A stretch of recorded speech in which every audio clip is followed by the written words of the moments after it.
Come on. Now here is the hazardous. Here we go. Hello.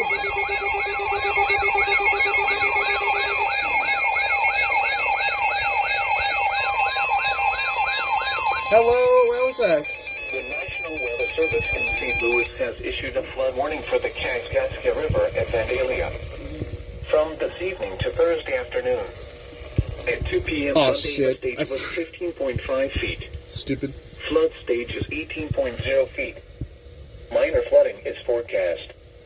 The river will rise above flood stage late this evening to 20.0 feet Tuesday evening. It will then fall below flood stage late Wednesday morning. The following impacts are expected at 19.2 feet. State Highway J just east of County Road 206 begins to flood near the site.